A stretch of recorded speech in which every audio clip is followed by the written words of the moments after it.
పెట్టి చెప్తున్నా. నాన్న గాడా? ఎంత రెస్పెక్టే నానంటే? నాన్న అని తలసలే ఎక్కువ, మళ్ళీ రెస్పెక్ట్ ఒకటి. చూడు మామ, ఈ రోజు సంధి పంజం గట్ట, అల్లరి చెయ్య, అప్పులియ్య, ఇగో ఇదే లాస్ట్. నిజంగానా? అవు.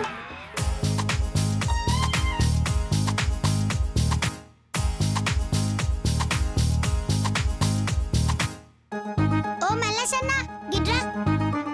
ఏంది చేతమ్మా? ఇందాక 500 అప్పు కావాలన్నావు కదా.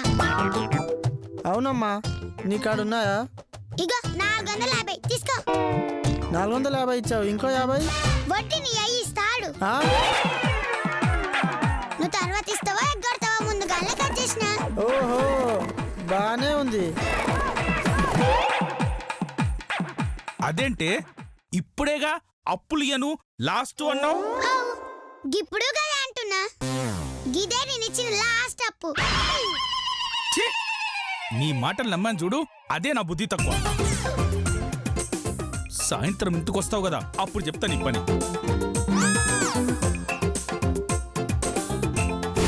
పో నిన్నెట్లా మాయ చేయాలి నాకు తెలుసు మామా.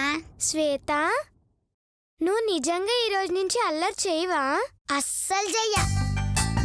ఎవరైనా గీ సెంప మీద కొడితే గీ సెంప చూపిస్తా. గాంధీ తాతలాగా?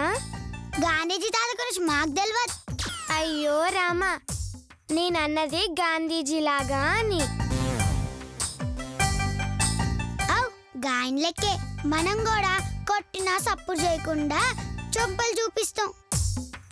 ఛా, నిజమా? నిన్ను కొట్టినా తిట్టినా ఏమీ అనవా? అవు ఈ రోజు వరకు ఏమన్నా. కొట్టినా నీకు కోపం రాదా? వస్తది, అయినా ఏమన్నా అంటావు. అన్నా అంటే అంటావేంటే పాగలదానా? చూసావా, చిన్న మాటనగానే ఎంత కోపం వచ్చిందో. వస్తుంది కానీ ఆ కోపాన్ని నిగ్రహించుకుంటా అంటుంది. అవు ఇన్నోగా పురాణం చెప్పినట్టు ఎంత పద్ధతికి చెప్పిందో. ఛా, నేను టెస్ట్ చేస్తా. టెస్ట్ అంటే? ఆ చేతులు గులగుల పెడుతున్నాయంట, నాతో తన్నులు తింటా అంటుంది. అంటే కొడతావా? ఏదే కొట్టవే, కొట్టు. అయ్యో వద్దక్క, పాపం తను మారిపోవాలనుకుంటుంది. తను శాంతి దూత కావాలని అనుకుంటుంది. ఏ దూత కాదు గీత, దీనికి మూత మోయించాలే. ఏదే మోగించవే, మోగించు. అక్క వద్దక్క, వదిలే అక్క. నువ్వు తప్పుకోవే. అమ్మా గీత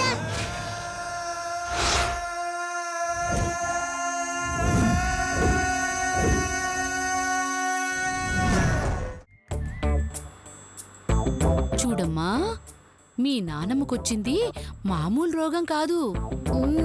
తెలుసు, మాయ రోగం. అవును, అది మందులకి ఆకు పూజలకి లొంగదమ్మా.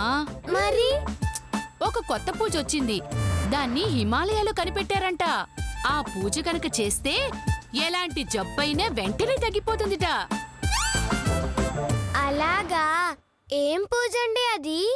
బడితే పూజ అంటే? అంటే స్వామివారి పాదాల దగ్గర పెట్టిన బెత్తంతో 11 సార్లు కొట్టించుకోవాలంట. పాపమండి, బెత్తంతో కొడితే నానమ్మ గారు తట్టుకోలేరండి.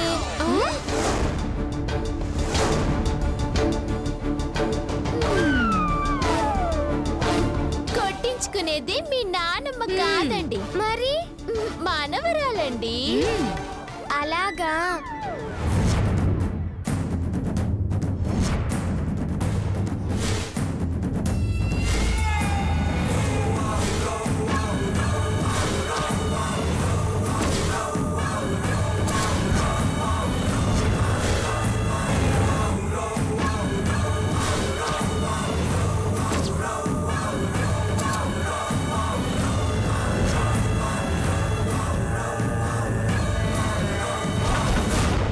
చాలా గ్రేట్ పండక్క.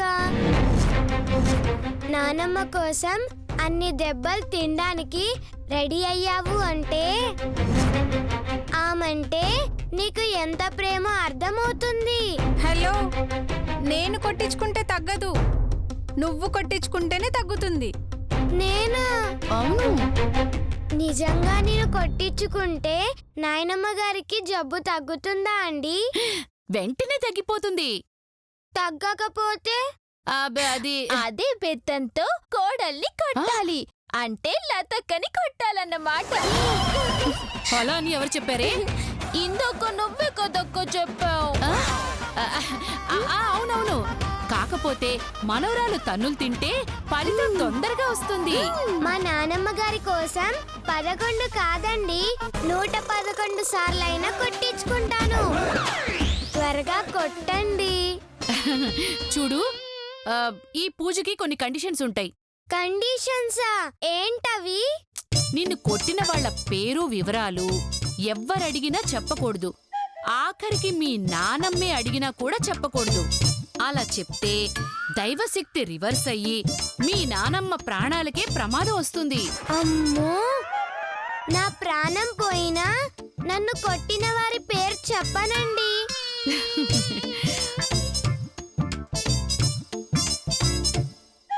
ఇదిగో, ఒకవేళ దెబ్బలు చూసి ఎవరైనా అడిగితే బాదం పప్పు తిన్నాను అని చెప్పాలి. అంటే కొట్టాక బాదం పప్పు పెడతారా అండి? చచ్చా, దేవుడి దెబ్బల్ని బాదం పప్పు అని అంటారు. అందుకే ఆ దెబ్బల్ని బాదం పప్పు అని పిలవాలి. అలాగేనండి, ఇక కొట్టండి. అమ్మ పండు, ఇక పండగ చేసుకో. అక్క, కాస్త మెల్లగా కొట్టక్క, నేను దెబ్బలకి తట్టుకోలేను. మెల్లగానే కొడతాను, నువ్వు మాత్రం అరవకు. ఎందుకు అరవకూడదు? అంటే అరిస్తే ఫలితం రాదు, మీ నానమ్మ జబ్బు తగ్గదు. అయితే చచ్చిన అరవనండి, కొట్టండి.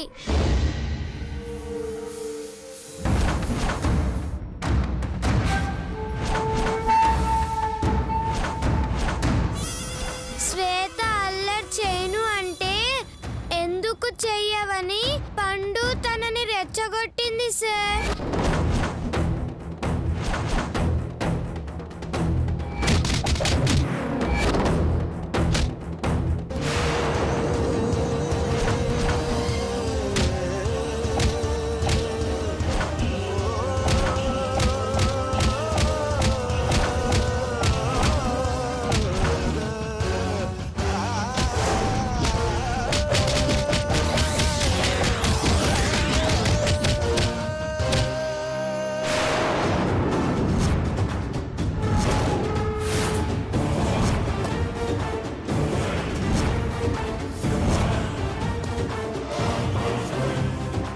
ఎందుకు పట్టుకున్నావి?